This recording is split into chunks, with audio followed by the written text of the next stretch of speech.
আমার গোলামেরা শোনো, আমি রব, আমি আল্লাহ জানিয়ে দিলাম মদ তোমরা খাবে না, এটা আমি নিষেধ করলাম।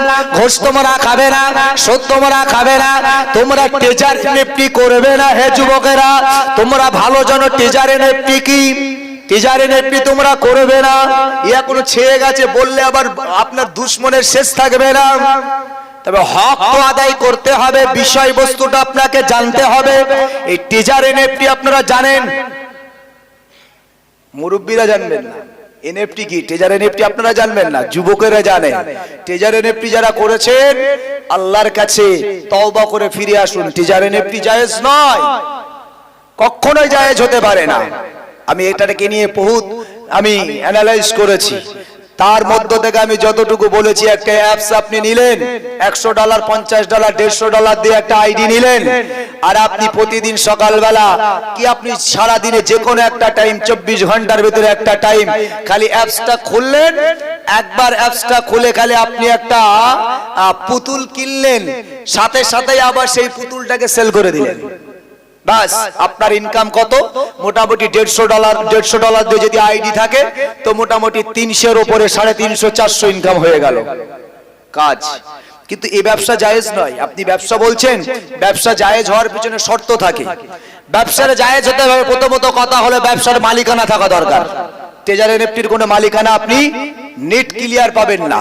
গুগলে যাবেন, এক কোম্পানির নামে টিজার এনএফটির আপনি অন্য আপনার তারা অন্য এড সাবমিট করেছে সেখানে, যেখানে টিজার এনএফটি বলে সেখানে কোনো উল্লেখই নাই, সেখানে টিজার এনএফটির কোনো নামই নাই। প্রথমত কোনো মালিকানা নাই, সরকারি স্বীকৃতি নয়। এর কি আসল খোদ মালিক আপনি প্রকাশ্যে দেখেছেন কাউকে? যেমন আমাদের ভারতবর্ষের একজন বড় ব্যবসায়ী যিনি হলেন আপনার মুকেশ আম্বানি, ছিল কিছুদিন আগে মারা গেছে আপনার টাটা মারা গেছে। এগুলো যে মালিক ছিল আপনার এলন মাস্ক, যিনি আমেরিকা ডোনাল্ড ট্রাম্পের সঙ্গে এবার বহুত সহযোগিতা করেছে ডোনাল্ড ট্রাম্পের হয়ে। আপনারা জানেন এগুলো বড় বড় ধনী মানুষ, বিশ্বের বড় বড় ধনী মানুষ, এদের বহুত প্রজেক্ট আছে। আপনি জানেন এই টিজার এনএফটি এর কোন মালিকানা আপনি খুঁজে পাবেন না। ব্যবসায় জায়েজ ওই ব্যবসা যে ব্যবসা আপনি দেখে বুঝে কিনতে পারেন। আপনি কিনছেন কি একটা পিকচার, এইটুকুই দেখতে পাচ্ছেন, এছাড়া আর কিছু নয়। মনে করুন সাপোজ আমি আপনাকে বোঝানোর জন্য বলছি, আপনার বাড়ির সামনে একটা আম গাছ আছে, আম গাছে মোটামুটি আম হয়েছে ভালো, ব্যাপারে নিয়ে আসলেন, ভাই এই তো বড় আম গাছ, তো তুমি দেখতে পাচ্ছ আম তো বেশ ভালোই আছে, তো আম যা আছে তুমি মোটামুটি একটা থেউকো দাম বলো। ব্যাপারী ভালো করে চারিদিকে ঘুরে ঘুরে একটা আন্দাজ করবে, হতে পারে 4 কুইন্টাল হবে, 3 কুইন্টাল হবে, তবে 3 কুইন্টালের কমে যাবে না, আবার 5 কুইন্টালের ওপরে যাবে না। একটা আন্দাজ, তাদের ব্যবসায়ী একটা আন্দাজ থাকে যারা ব্যবসা করে। তো এইভাবে বুঝে তিনি গাছটা কিনলেন, এ কিনা জায়েজ আছে। কিন্তু আপনার পুকুরে আপনি 4 কুইন্টাল মাছ ছেড়েছেন। ভাই আমি 1 বছর আগে মাছ ছেড়েছি, একজন ব্যাপারীকে নিয়ে গেলেন, আমার পুকুরটা দেখুন, আমি 1 বছর আগে মাছ ছেড়েছি 4 কুইন্টাল, আপনি বলুন থেউকো কত নেবেন? ওটা জায়েজ নয়। ওই পুকুরের মাছ দেখতে পায় না, যার জন্য ওটা জায়েজ নয়। তো আপনাকে দেখতে হবে, বিষয়বস্তুগুলো বুঝতে হবে। তো এইভাবে জায়েজ নয়। আপনারা যারা করেছেন, ভাই ভুল তো মানুষের হয় স্বাভাবিক, সবাই না জানার কারণে। কারণ কিছু আপনার ফতোয়াও সেখানে দেখানো হচ্ছে, সেগুলোকে আপনি ভালো করে দেখুন। যারা আপনার এই সমস্ত বিষয় নিয়ে যারা বোঝে, ওই সমস্ত কেটে একটা দুটো আপনার ফতোয়াবিদ তারা ওখানে জায়েজ বলেছে, আসলে ওইগুলো কেটে ওগুলো আপনারা বুঝবেন না। যারা এই সমস্ত ইউটিউবার ভাই আছে, এরা খুব এগুলো ভালো বোঝে। ওখানে ফতোয়াটা হ্যাঁ না কেটে সেখানে সব হ্যাঁ করানো হয়েছে, ওটা দুই একজন পক্ষে বলেছে, কিন্তু আসলে ঠিক নয়। যারা করছেন ছেড়ে দেবেন। ইবাদত করবেন, তার ভিতরে আছে নাট্যে যারে নেপি চলবে না, শুধু ঘোষ চলবে না, দুনিয়াতে তুমি পাপের কাজ করবে না। রব আল্লাহ জানিয়ে দিয়েছে, এই জন্য আমি আল্লাহ তোমাদেরকে পাঠিয়েছি। ভাই আমার দোস্ত আমার, এবার যদি মহান আল্লাহ পাক আল্লাহ তাআলার কাছে জিজ্ঞাসা করে, ওগো রব, ওগো আমার আল্লাহ, একবার দয়া করে বলুন যার শুরু আছে তার শেষ আছে, তাহলে আমি যদি ইবাদত করা শুরু করি, ওগো আমার আল্লাহ এবারে বলুন আমি ইবাদত বন্ধ করব কবে, ইবাদতটা শেষ করব করে, কতদিন পর্যন্ত আমাকে ইবাদত করতে হবে? রব আল্লাহ বলছেন আমি তাও তোমাদের কোরআন দিয়ে জানিয়ে দিয়েছি। হে আমার গোলামেরা, হে আমার বান্দা বান্দীরা, তোমরা কোরআন খোলো। আল্লাহ বলছে আবুদু রাব্বাকুম হাত্তা ইয়াতিয়াকাল ইয়াকিন।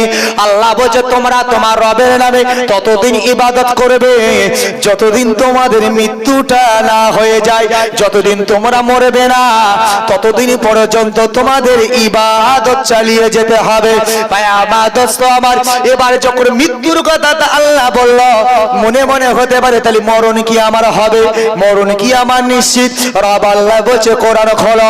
আমার আল্লাহর কাছে যদি জিজ্ঞাসা করি হে আমার রব, হে আমার প্রভু স্রষ্টা মালিক আল্লাহ বলো তাহলে সত্যিই কি আমি মারা যাব, সত্যিই কি আমি মরে যাব? রব আল্লাহ বলছেন কুল্লু নাফসিন যায়িকাতুল মাউত। হে আমার গোলাম, হে আমার বান্দা, নিশ্চিত নিশ্চিত নিশ্চিত তুমি মারা যাবে।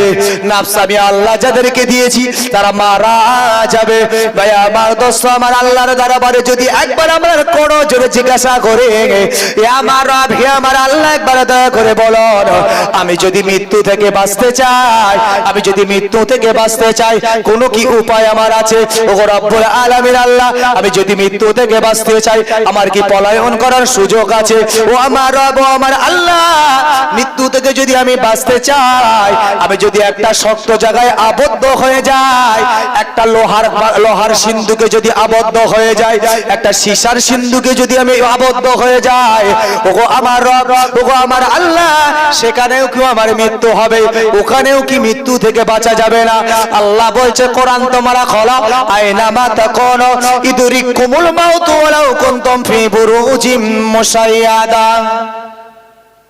হে আমার গোলামেরা, হে আমার বান্দা বান্দীরা, আমি রব আমি আল্লাহ জানিয়ে দিলাম না না না, আইনামা তাকুনু ইদরিকুমুল মাউত, তোমরা যদি মৃত্যু থেকে বাঁচবার জন্য ওয়ালাউ কুনতুম ফি বুরুজিম মুশাইয়াদা, যদি তোমরা লোহার সিন্ধুকের ভিতরে আবদ্ধ হও, তোমরা যদি সীসার সিন্ধুকের ভিতরে আবদ্ধ হও, তোমরা যদি একটা কঠিন শক্ত জায়গায় যদি আবদ্ধ হও, রব আল্লাহ বলছে ও আমার গোলাম, ও আমার বান্দা, আমি রব আমি আল্লাহ জানিয়ে দিলাম এই পলায়নের সুযোগ নাই, সেখানেই তোমার মৃত্যু হয়ে যাবে।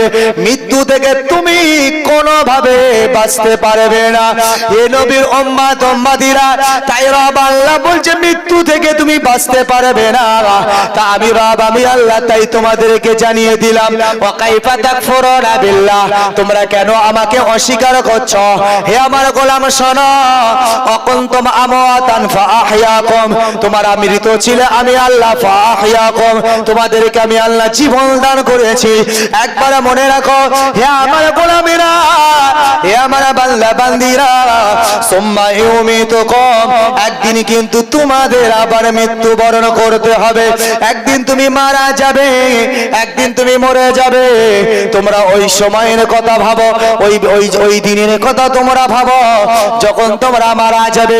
আমি রব আমি আল্লাহ জানিয়ে দিলাম সুম্মা ইউহয়িকুম, তবে মারা যাবার পরেই তোমরা খতম, একেবারে শেষ বিকার তা নয়, বরং আমি রব আমি আল্লাহ জানিয়ে দিলাম সুম্মা ইউহয়িকুম, আমি আল্লাহ আবার তোমাদেরকে পুনরায় জীবনটা তোমাদের কবরে ফিরিয়ে দেব। এটাই হবে তোমাদের জন্য আখিরাতের জগৎ। আখিরাতের জগৎ, আখির কেন বলা হয়? আখির মানে হলো শেষ, মৃত্যু আমার জীবন শেষ, তারপরে যে জগৎটা আসছে ওটাকে আখিরাতের জগৎ বলা হয়। আখির মানে পর, আখির মানে শেষ, আখির মানে শেষ। তো আমাদের এই মৃত্যুর উপরে আমাদের জীবনটা শেষ হওয়ার পরে যে জগৎটা আসে ওই জগৎটাকে বলা হয় আখিরাতের যুগ।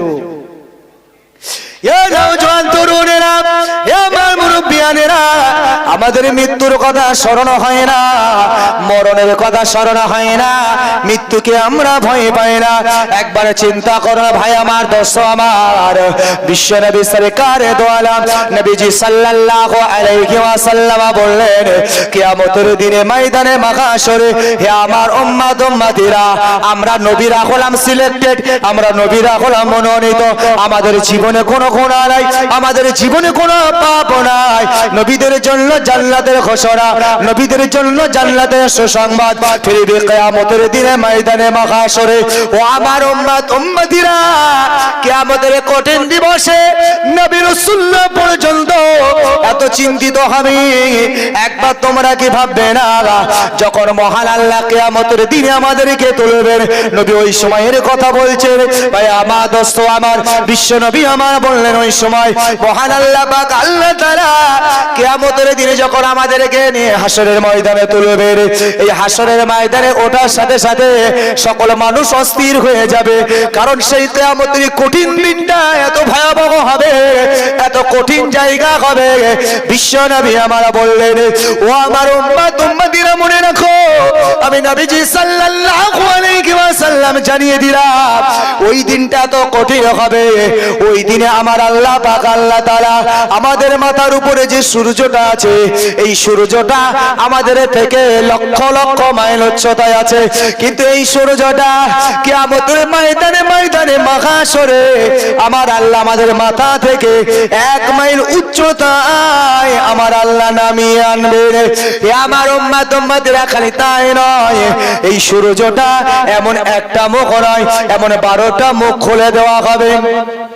ওরা আল্লাহ ওই দিন সূর্যকে ডেকে বলবে, হে আমার সৃষ্টি সূর্য, আজ আমি রব, আমি আল্লাহ তোমাদের ইচ্ছেকে পূরণ করব, তোমাদের চাহাতকে পূরণ করব। তোমরা চেয়েছিলে আল্লাহ, ওগো আমার রব, ওগো আমার আল্লাহ, দুনিয়াতে আমাদের মন খুলে আমাদের আমাদের আমাদের কিরণটাকে দুনিয়াতে ফেলবার মতন শক্তি দেন। আপনি আমাদেরকে আমাদের পুরো কিরণটাকে দুনিয়ার জমিনে ফেলার শক্তি দেন নাই। আল্লাহ বলবেন, হে দুনিয়ার গোলামেরা শোনো, আমি রব, আমি আল্লাহ কিয়ামতের দিনে ময়দানে মাহশরে হাসরের দিনে আমি আল্লাহ ডেকে বলবো, হে আমার সৃষ্টি সূর্য, আর দেরি নয়, আমি রব তোমাদেরকে আজ আমি আল্লাহ অর্ডার দিয়ে দিলাম, তোমরা তোমাদের সূর্যের কিরণ পূর্ণাঙ্গ তোমরা দুনিয়াতে ছেড়ে দাও। বিশ্ব নবী আমার বললেন, এবার তারা সূর্যের কিরণ ছেড়ে দেবে, তবে এই সূর্য একটা দুনিয়াতে আমরা দেখতে পাই, এমন সূর্য এসে যাবে মাথার থেকে 1 মাইল উচ্চতায়। আল্লাহ নবী বলেন 12টা সূর্য চলে আসবে। ও নবীর উম্মত উম্মতিরা, বিশ্ব নবী আমার বললেন, একবার চিন্তা করো সেই দিনটা কত কঠিন হবে, কত ভয়াবহ হবে। জমিনের মাটিগুলো পুড়ে তামা হয়ে যাবে, জমিনের মাটিগুলো পুড়ে তামা হয়ে যাবে। এ আমার উম্মত উম্মতিরা, তোমাদের নকল শরীর, নরম শরীর, এই গোস্ত মাংস শরীরে কি অবস্থা তোমাদের হবে একবার চিন্তা করো। তবে ওই কিয়ামতের ময়দানে ময়দানে মাহশরে এক শ্রেণীর মানুষের জন্য নবী বললেন সুসংবাদ, সুসংবাদ, যারা দুনিয়াতে ভালো আমল করবে, যারা দুনিয়াতে ইবাদত করবে, যারা নামাজ ছাড়বে না, রোজা ছাড়বে না, হজের আওকাত থাকলে হজ করবে, যাকাতে যাকাত দেওয়ার মতো সাহেবে নিসাব হলে যাকাত দেবে। ভাই আমার দোস্ত আমার, মদের ধারে পাশে যাবে না, সুদের ধারে পাশে যাবে না, ঘুষের ধারে পাশে যাবে না, টিজার এনএফটির পাশে যাবে না, এইভাবে যত পাপের কাজ আছে সব কিছুকে অ্যাভয়েড করবে। বিশ্ব নবী আমার বললেন, হে আমার গোলামেরা, যারা আল্লাহর ভয়ে এই কাজগুলি দুনিয়াতে করতে পারবে, কিয়ামতের দিনে ময়দানে মাহশরে তাদের জন্য একটা ছায়া হবে, সেই ছায়াটা হবে আরশের ছায়া। ওই আরশের ছায়ার নিচে তাদের জন্য দুনিয়াতে আমরা আরামের জন্য আমরা এসি ব্যবহার করি, কথা ঠিক না বল? আরামের জন্য এসি ব্যবহার করি। ও নবীর উম্মত উম্মতিরা, বিশ্ব নবী আমার বললেন, দুনিয়ারও আরাম, দুনিয়ারও সুখ, কত আরাম কত সুখ। দুনিয়াতে তোমরা এসি ব্যবহার করছ, ফ্যান চালাচ্ছ, তোমরা সাগরের ধারে দাঁড়িয়ে দাঁড়িয়ে হাওয়া খাচ্ছ, কত সুখ। আমি নবীজি জানিয়ে দিলাম, কিয়ামতের ময়দানে ময়দানে মাহশরে আরশে আজিমের এই সুখ, দুনিয়ার সুখ আরশে আজিমের সুখের কাছে তুচ্ছ। একবার জোরে বলো।